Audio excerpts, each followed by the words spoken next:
So good morning, everybody. Today we will continue our next topic, that is change of state. Okay. We had already discussed about three states of matter, that is solid, liquid and gas. Okay. And these state of matter change from one state to another on heating or cooling. Okay. Matter can change from one state to another on heating or cooling. Okay. The solid state of matter change into water and water is changed into steam. Okay.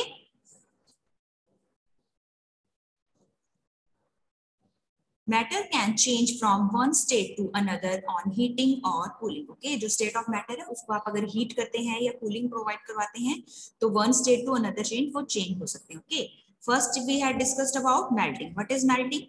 When ice is kept out of a refrigerator, it melts into water. The process of changing a solid into a liquid on heating is called melting.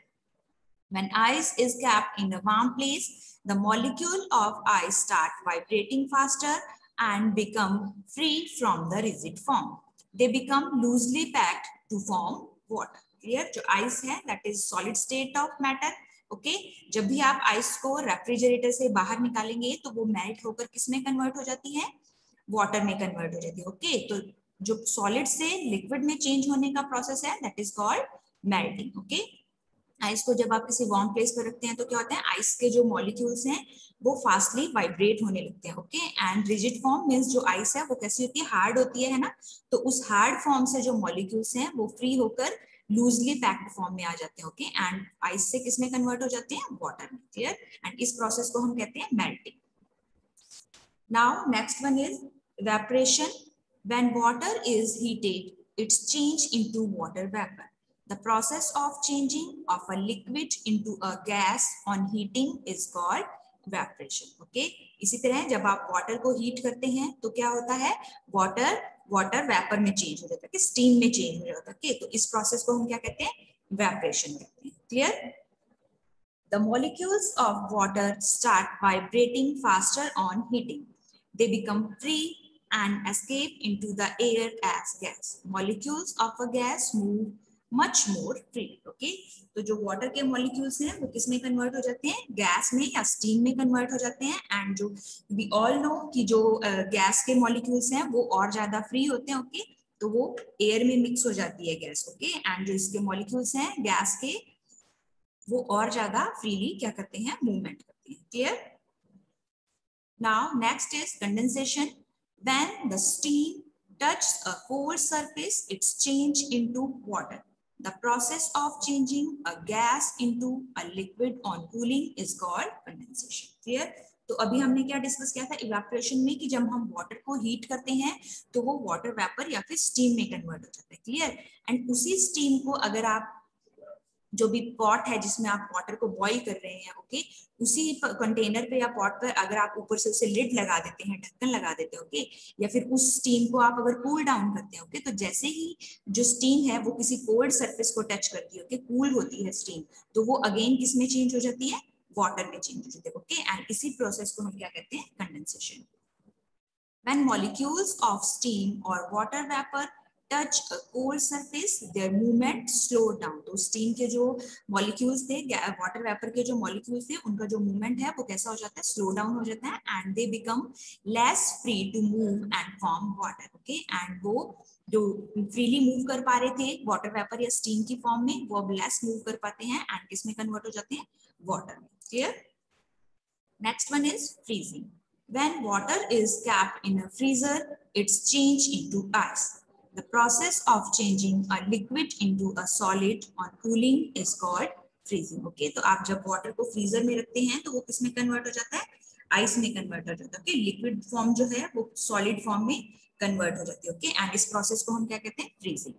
On cooling water, the molecules slow down and come very close to each other. Okay, and जैसे जैसे cooling मिलती है water को तो क्या होता है, water के जो मॉलिक्यूल्स का मूवमेंट है वो धीरे धीरे क्या होने लगता है, स्लो डाउन होने लगता है. जो मॉलिक्यूल्स हैं वो एक दूसरे के क्लोजली एक दूसरे के पास आ जाते हैं. ओके, एक दूसरे के क्लोज आ जाते हैं, टाइटली पैक्ड हो जाते हैं again. and they pack themselves into a rigid form to make ice. Okay, and वो एक rigid या फिर hard form में convert हो जाती हैं to make ice, and this process is called freezing. So today change of state में हमने 4 टाइप्स के जो प्रोसेस है वो डिस्कस किया है. First one is melting. Melting में क्या होता है, रेफ्रिजरेटर से जब आप आइस को बाहर निकालते हैं एंड उसे थोड़ी वार्मथ मिलती है, थोड़ी हीट मिलती है, तो वो किस में कन्वर्ट हो जाती है, वाटर में. ओके, इट्स इसमें हीट देनी पड़ती है हमें. ओके, मेल्टिंग में आप आइस को वाटर में कन्वर्ट कर सकते हैं, सॉलिड फॉर्म को लिक्विड फॉर्म में कन्वर्ट कर सकते हैं in on heating. Clear. Same like this evaporation में भी वाटर को जब आप हीट करते हैं it's convert into water vapour and this process is called evaporation. Next process condensation. इसमें आपको क्या देना होता है, कूलिंग देनी होती है. जब आप किसी गैस को या स्टीम को कूल करते हैं, वाटर वेपर को कूल करते हैं, तो वो अगेन लिक्विड फॉर्म में चेंज हो जाता है. This process is called condensation. And last one is freezing. Freezing में भी आप वाटर को जब कूलिंग प्रोवाइड करवाते हैं, उसे फ्रीजर में रखते हैं, तो वो किस में चेंज हो जाता है, सॉलिड फॉर्म में, मींस आइस में कन्वर्ट हो जाता है. Clear. Now next is expansion and concentration of matter. When we heat a substance, the molecules start vibrating rapidly. Okay, तो अभी हमने क्या देखा कि जो स्टेट ऑफ मैटर थे वो one state of matter to another state of matter change हो रहा है. ओके, तो अब हम देखते हैं कि मैटर का जो एक्सपेंशन है या जो उसका कॉन्ट्रैक्शन है वो कैसे होता है. When we heat a substance, the molecule start vibrating rapidly. जब भी हम किसी सब्सटेंस को हीट देते हैं तो उसके जो मॉलिक्यूल्स हैं वो वाइब्रेट करना स्टार्ट कर देते हैं. Due to this, intermolecular space between the molecules increases and the substance expands. Okay, तो जो उनका intermolecular space है, टू मॉलिक्यूल्स के इन बिटवीन जो स्पेस था वो क्या हो जाता है, इंक्रीज हो जाता है, एंड जो सब्सटेंस है वो एक्सपेंड करता है, फैल जाता है. Okay, thus expansion is the increase in size of matter on heating. और यही एक्सपेंशन क्या करता है, हीटिंग देने पर, हीट देने पर जो मैटर का साइज है वो क्या हो जाता है, इंक्रीज हो जाता है. Clear. Expansion is the increase in size of matter on heating. Okay, expansion में क्या होता है, जो मैटर का साइज है वो क्या हो जाता है, स्प्रेड हो जाता है. ओके, उसका जो वॉल्यूम है, उसका जो साइज है वो इंक्रीज हो जाता है हीट करने पर. For example, tight metal lid of a jar can be opened easily by dipping it in hot water. Okay, इसमें एग्जांपल्स में आप क्या ले सकते हैं, अगर कोई मेटल का लिड है, ठीक है, किसी जार का लिड है, ढक्कन है, ओके, एंड वो टाइट है, इजीली ओपन नहीं हो रहा है, तो आप उसे क्या करेंगे, अगर आप उसे हॉट वाटर में थोड़ी देर तक डिप करके रखते हैं तो उसका जो लिड था, ओके, जो ढक्कन था, जो टाइट मेटल कवर था, वो हीटिंग की वजह से क्या होता है, उसके जो मॉलिक्यूल्स हैं वो वाइब्रेट करने लगते हैं, एंड जो वो मैटर था, वो क्या सब्सटेंस था, वो थोड़ा सा क्या करता है, एक्सपैंड करता है. ओके, एंड आप इजीली उस लिड को ओपन कर सकते हैं. This happens because hot water causes the lid to expand a little and thus it opens out easily. Okay, तो जो hot water है वो lid को क्या कर देता है, थोड़ा सा expand कर देता है, उसको increase कर देता है उसके size को, okay, जिससे कि आप lid को easily open कर सकते हैं.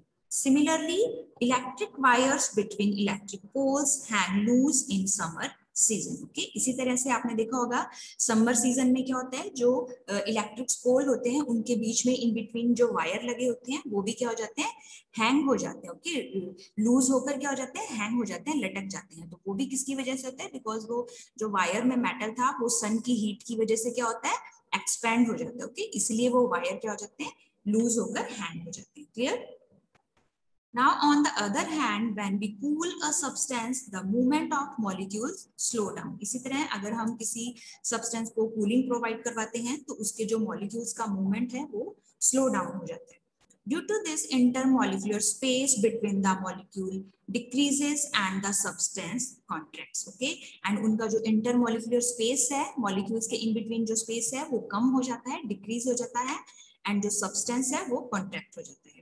Thus, contraction is the decrease in size of matter on cooling. इसी तरह से contraction में क्या होता है, matter का जो size है वो decrease हो जाता है, कम हो जाता है on cooling. For example, electric wires do not hang loose between electric pole in winter season. Okay, तो वही जो electric wires की हमने बात की है वो summer season में, winter season में loose नहीं होते. Okay, बिकॉज विंटर में कूलिंग होती है, तो कूलिंग की वजह से उनका जो वायर का जो साइज है वो डिक्रीज रहता है। ओके, जो वायर है वो एक्सपेंड नहीं होते हैं। ओके, उनमें एक्सपेंशन नहीं होता है, कॉन्ट्रैक्शन हो रहता है, इसलिए वो वायर्स हैंग नहीं होते हैं। क्लियर?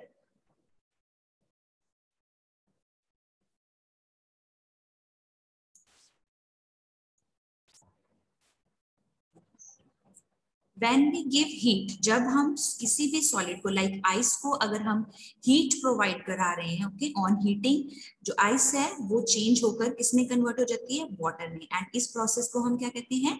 मेल्टिंग। ओके, एंड ये प्रोसेस कब होता है? ऑन हीटिंग, हीट देने पर। सेम लाइक दिस, जब आप वाटर को हीट प्रोवाइड करवाते हैं, वाटर को हीट करते हैं, गर्म करते हैं, देन वाटर चेंज हो जाता है स्टीम में। Okay, and this process is called evaporation. Okay, ice change into water on heating, it's called melting, and water change into steam on heating, it's called evaporation. Okay, so ये जो दो both process है, melting and evaporation, जब आप matter को heat provide करवाते हैं तब ये process complete होता है। clear?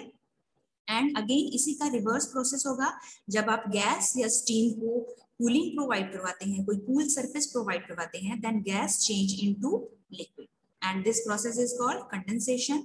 एंड अगेन आप वाटर को अगेन कूलिंग प्रोवाइड करवाते हैं, उसे फ्रीजर में रखते हैं, then water change into ice. Okay, and this process is called freezing. So condensation and freezing, ये जो बोथ प्रोसेस है, इट्स ये आप जब सब्सटेंस को या किसी भी मैटर को जब आप कूलिंग प्रोवाइड करवाते हैं देन कंप्लीट होते हैं। Clear? So now I'm going to finish this topic here. Our next topic we will continue in our tomorrow class. Clear?